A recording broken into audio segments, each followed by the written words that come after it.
Welcome back to Word Wise Women. My name is Katie Balsley. If you weren't here last week, I am coming to you through video because I am battling several chronic illnesses and I can't be there in person, which I would so much prefer to be there in person, but this is a solution we came up with so that I can still kind of share with you some of the things I've learned about what it means to be a woman who knows and enjoys God through His Word.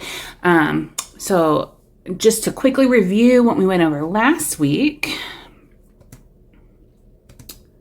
our goal for our time together over the next 12 weeks is to learn to become women who know and enjoy God through His Word. And we are going to do that by looking at two different spiritual disciplines. Now, we talked about last week that these spiritual disciplines, kind of a better name for them, is a means of grace, because we're not adding things to our to-do list to try and earn God's favor or His blessing. We're actually working out of the knowledge that we already have that. And so we're knowing and enjoying God because we already have His blessing. And so these are not so much disciplines as they're means of grace. They're ways that we can position ourselves in order to better receive God's blessing.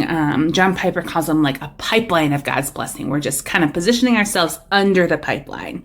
So those two disciplines that we're going to be talking about, we're going to start today, and for the next couple of weeks, we're going to be talking about devotional Bible reading, or what so many of us call quiet times. I will use the word quiet time, the term quiet time, simply because it's just recognizable and most people know what that means.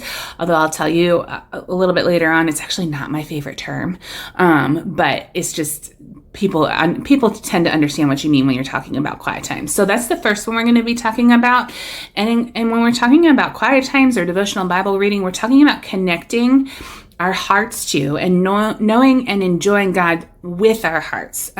This doesn't mean that our minds are absent, but it means that we're kind of coming to our time with the Lord with a heart first perspective, where we are pouring out our hearts to Him in prayer and then receiving care for our hearts from Him through His Word.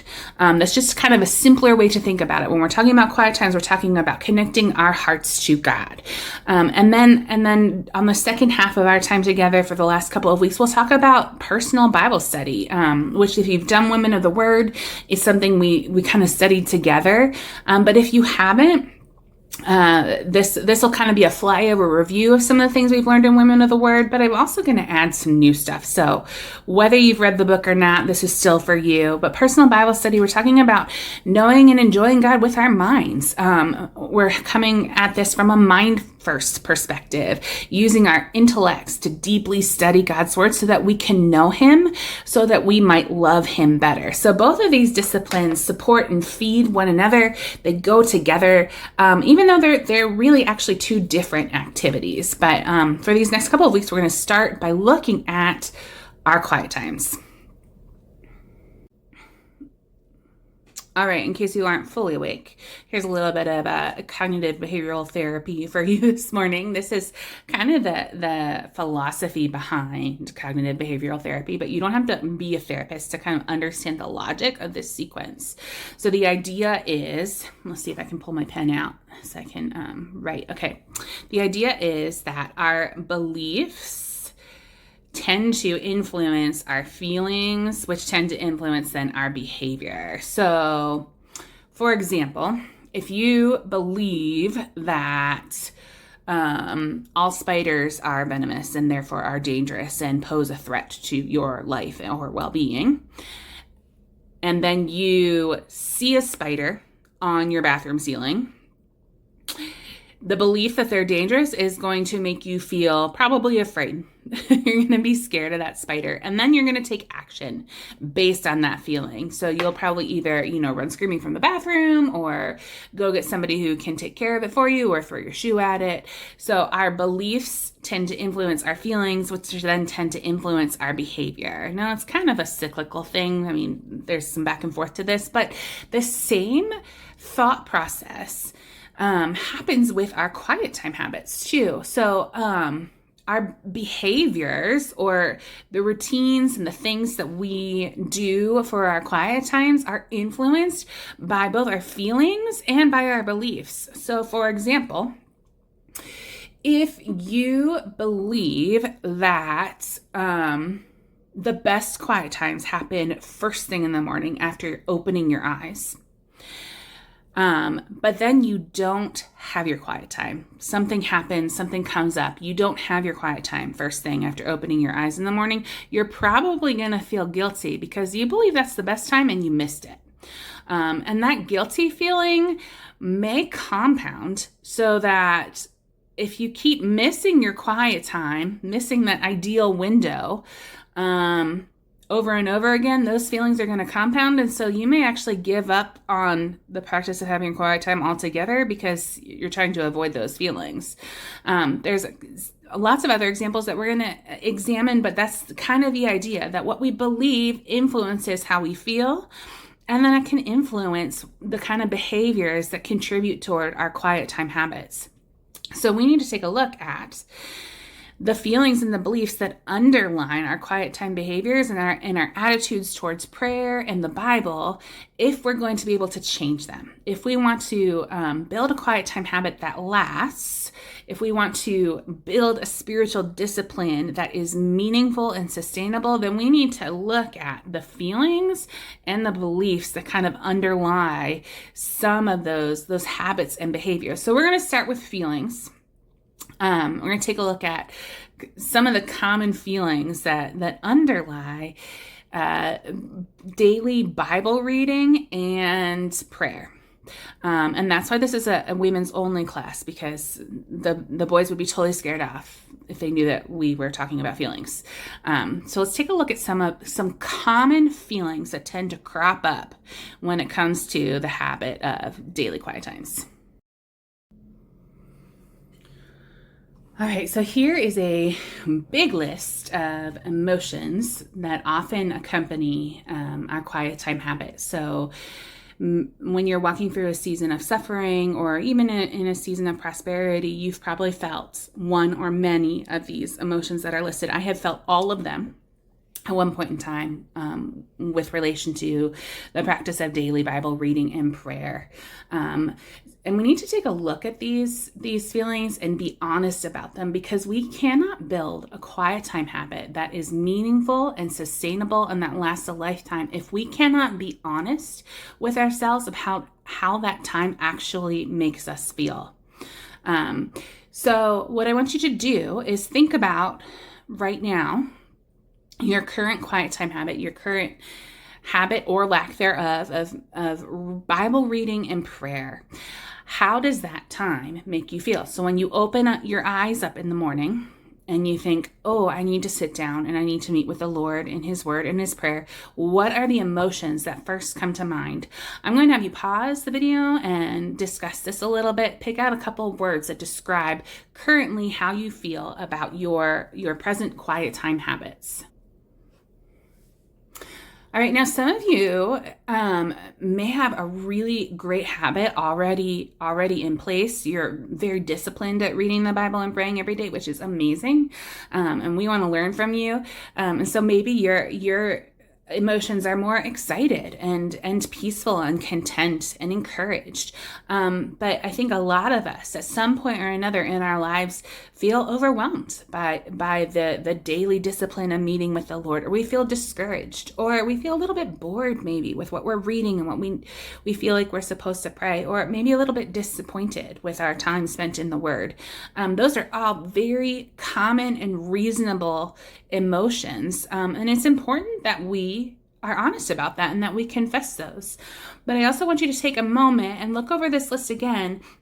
And I want you to think about, how do you want to feel at the end of your time with the Lord? How do you want to feel about your quiet time habit? So take a second, look through the list again, and we'll pause the video and just share how do you want to feel about meeting with the Lord every day in personal devotion, personal Bible reading, and prayer.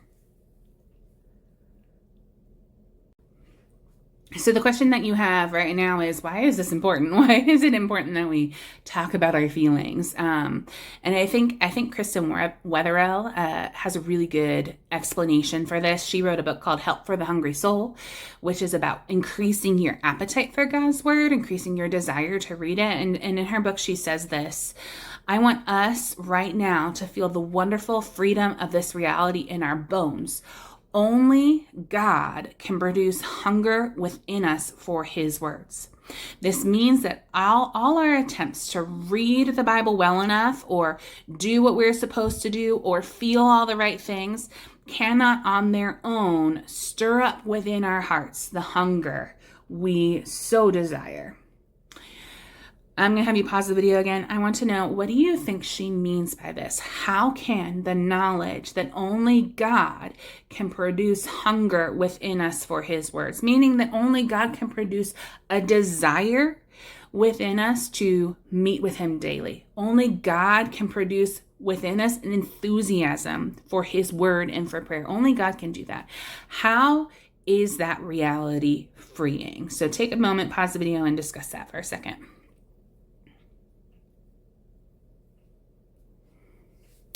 Okay, so the reality is we are completely helpless to hunger for and desire and know and enjoy God on our own. Left to ourselves, we do not want him. We need his help and his grace in order to desire to meet with him and to desire to know and enjoy him. And that frees us then to tell him exactly how we're feeling about meeting with him. We do not have to pretend. God needs us to be honest about how we're really feeling. And then once we confess our true feelings about our quiet times, we can ask him to change those feelings, which is it is an amazing thing to acknowledge and to confess, because knowing and enjoying God through his word and through prayer require that we humbly admit that we do not naturally want to know and enjoy him.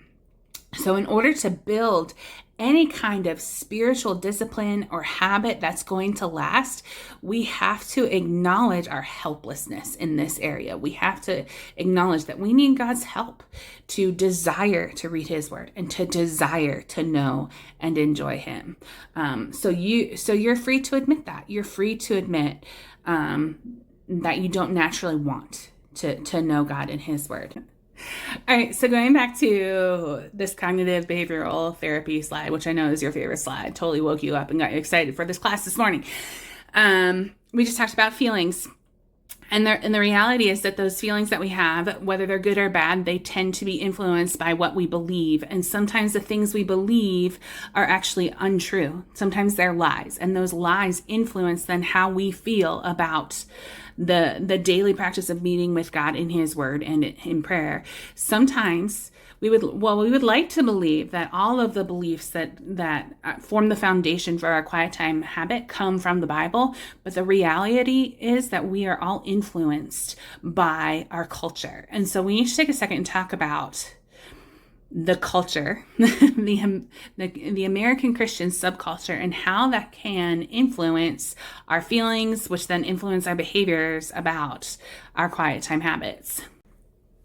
Okay, so sometimes the things that we believe about the practice of daily Bible reading and prayer come from the Bible, but sometimes they come from the American Christian subculture. Now, if you've never heard of this before, I'm going to explain it to you. But the idea is that sometimes when we think of culture, we think of the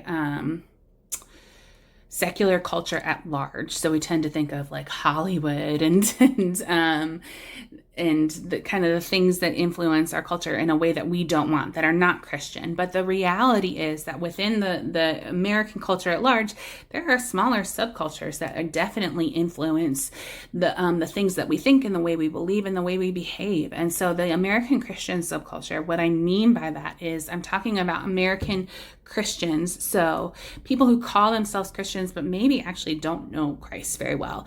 American Christians who strictly adhere to certain popular patterns of behavior that are derived from what are believed to be biblical principles. Often, however, These patterns of behavior have more to do with maintaining a Christian image rather than obeying biblical commands with godly wisdom and joy. So what we want is to obey God's commands with godly wisdom and joy. We don't want to be worried about maintaining our Christian image.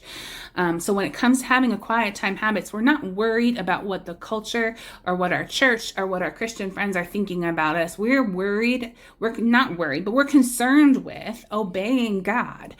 So we need to differentiate between what does God call us to when it comes to Bible reading and prayer, and what has my culture influenced me to believe that God calls me to with regard to Bible reading and prayer, because those are two different things, and they're going to influence how well we can maintain a quiet time habit.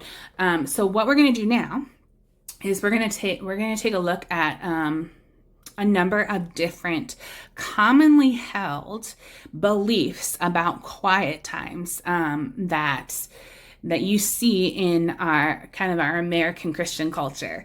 A lot of these you can find on social media. Some of these beliefs are true. And are kind of derived from biblical principles, and some of them are not. Some of them have just kind of been twisted by the culture. So we're going to take a look at these beliefs, and I want you to tell me whether you think each statement is either true or false, whether that's yes, that's true, or no, that's a lie, I think, that the culture feeds us. Now, some of these statements you're going to be like, this is obvious, Katie. This is obviously this is a lie. Who believes this? And yeah, it's true. Some of them are very obvious, but I want us to remember and to think about, sometimes we know something is a lie, but we live and practice and behave and feel as though it's true. So we'll unpack that a little bit as we kind of go through these statements, these true or false statements about common quiet time beliefs. Okay, so here's how this is going to work. I'm going to give you the statement, and you are going to pause the video then and then discuss whether you think this statement is true or false. So the first statement is, the Bible explicitly commands daily Bible reading and prayer. True or false? The answer is false. Actually, the Bible does not explicitly command the practices of daily Bible reading and prayer. The Bible does say in 1 Thessalonians 5:17 to pray without ceasing, and in John 8 and 15, Jesus commands that we abide in his words so that the truth might set us free. But there is no explicit command that says we must participate in the practice of daily Bible reading and prayer. However, the Bible is full of examples of people who regularly met with God in his word and in prayer, and that was their greatest source of encouragement and joy and transformation in their lives. So, though it's not explicitly commanded, the Bible does make it clear that knowing and enjoying God is impossible without regularly meeting with him in his word and in prayer. Okay. Second common belief, the morning is the best time for a quiet time. True or false?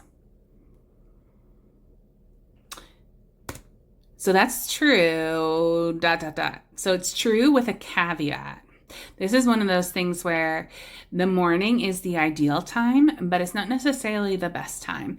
It's ideal, simply because Psalm 90:14 says, satisfy us in the morning with your steadfast love, that we may rejoice and be glad all our days. So it's true that meeting with God first thing in the morning in his word and in prayer gives us satisfaction. It sets us up for the day ahead. It helps change our perspective. It helps get the Lord's word in our head before we get in our heads. And it's good to give God our first hello. It's good to prioritize him first thing in the morning. But the reality is that first thing in the morning may not work for everyone in every season of life. Yes, it's true. That's the ideal time, but the reality is the best time for a quiet time is whatever time works best for you and will help you maintain the habit with consistency. Okay, next statement. Completing a Bible in a year plan is essential for a good quiet time. True or false?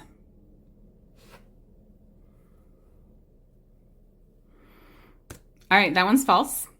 I can't see you, so I'm just this is for your own benefit, but raise your hand if you have ever attempted at some point in your life to read through the whole Bible in a year. Now, raise your hand if you've ever done it successfully. My guess is, again, I can't see you, I'm not there. My guess is that a bunch of people have raised their hands and yes, they've attempted it, but very few of you actually have done it successfully.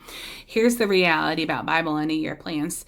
They are great. It is a worthy goal. It is not a realistic goal for those of us who are just learning to establish a quiet time habit. It's kind of like running a marathon and trying to work up to running a marathon by starting out at 20 miles a day instead of maybe 1, right? It's a bit too much unless you've already got a firmly established quiet time habit. And the reality is there is no law in the Bible or anywhere else that says you have to read the whole Bible in a year. I'm not quite sure where that came from. I think it's essential that all believers at some point in their lives, multiple times in their lives, read through the entirety of Scripture. I think that's essential for growing in Christ-likeness. It does not have to be done in a year. So not an essential part of a good quiet time. You absolutely can do it, but you also can give yourself more than a year to do it. Next statement, God will not bless your day if you do not spend time with him each morning. True or false? This is false. This is false. This is one of those statements where we're like, well, obviously that's not true, but we kind of live as though it is. Have you ever missed your quiet time in the morning and then something went wrong in your day and you're like, oh, it's because I didn't spend time in the Word this morning? That is very borderline superstitious thinking. We need to be careful not to treat our quiet times like good luck charms. They do not guarantee blessings. They are mean of blessings, but they do not guarantee that the rest of our day is going to go smoothly or well if we have them, or that it's going to go badly if we don't. Now, quiet times certainly yield many spiritual blessings, but God's grace to you is not contingent on whether or not you've had your quiet time that day. If it was, then it would cease to be grace. That's not how grace works. So God blesses you because he loves you and because he's good, not because you're super consistent in having your daily quiet time. So that's a false statement. All right, next statement. Quiet times must be quiet, cozy, uninterrupted, and include a hot beverage to be effective. Now, I know this is a really tough one, but do you think that's true or false? All right, it's false. That one's false.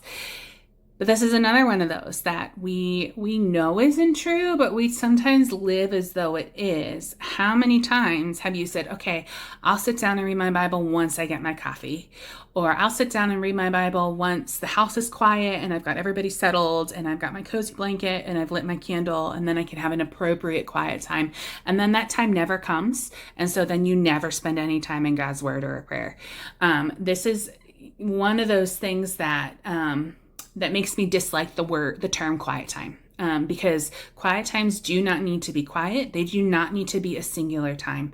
If we are constantly waiting to have our time with the Lord, when the atmosphere is just right, when things are quiet, they're uninterrupted, we've got our hot beverage, a cup of coffee, cup of tea, or a cozy blanket or a lit candle. If we're waiting for the perfect atmosphere, we may be waiting a long time. We do not have to have all our ducks in a row in order to meet with God each day in His Word and in prayer. This is one of those beliefs that can influence our quiet time habits in a negative way.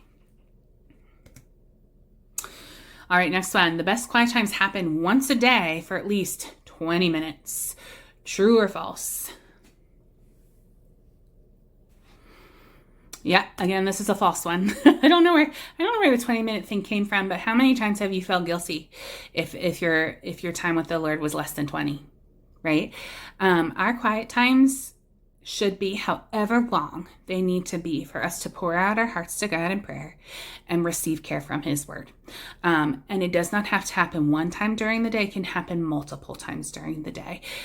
So it could be 5 minutes or it could be an hour. It's however long it needs to be for us to connect our hearts to God so that He can take our hearts, which are so often out of joint, which are continually out of joint, and put them back into joint. And care for them in a way that makes us feel encouraged and equipped to go on throughout the rest of our day. And the reality is that if we're talking about building a habit that's going to last, it's best to start small.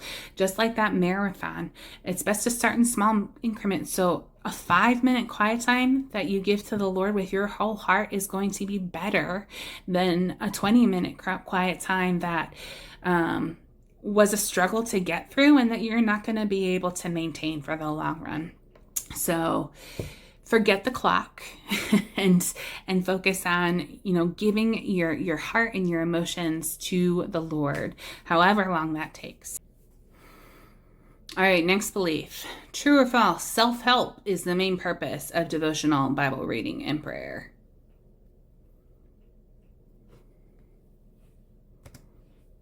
This is false. The main purpose of meeting with the Lord each day in His Word and in prayer is not self-help, but rather self-forgetfulness. It's not to look for ways that we can improve our lives and be happier. It's actually to think less of ourselves so that we can focus on the character of God and be transformed by what we see when we see Him. So the purpose of our quiet times is actually not to see ourselves primarily in the scriptures, but to see God, because it's really a book about Him. And so when we come to our Bibles each morning, we will sabotage our quiet times if our main purpose is to see ourselves in the pages of the Bible.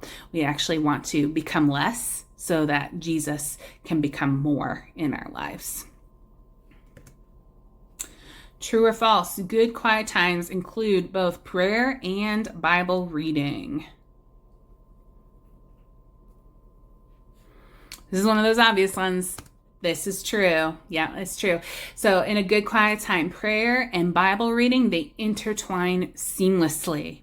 They are the essential building blocks of what constitutes a good quiet time. They are the things that we are commanded to do in the scriptures. We are commanded to pray without ceasing. We are commanded to abide in God's word and to be strengthened by it. We need prayer because we cannot carry the burdens of this life alone. We need to go and take our burdens to the Lord that He might help carry them for us. And we need Bible reading because we need to be transformed by the time spent in God's presence. We need to know Him through His word so that we might become more like Him. So those are the essential building blocks of a good quiet time. Now, like I said, knowing something's true and then living out that truth can be two different things. So maybe you thought this was, little exercise was kind of silly because those answers were all super obvious. But the reality is we know that our quiet times can take place anytime during the day, right? But how often do we skip our quiet times altogether if we fail to have them immediately after opening our eyes? We know that our quiet times don't need to be quiet, but how often do we give up on our Bible reading and prayer time after the very first interruption. We know that our quiet times aren't a good luck charm, but how often do we fear we've made God angry by failing to meet with him in his word and his prayer?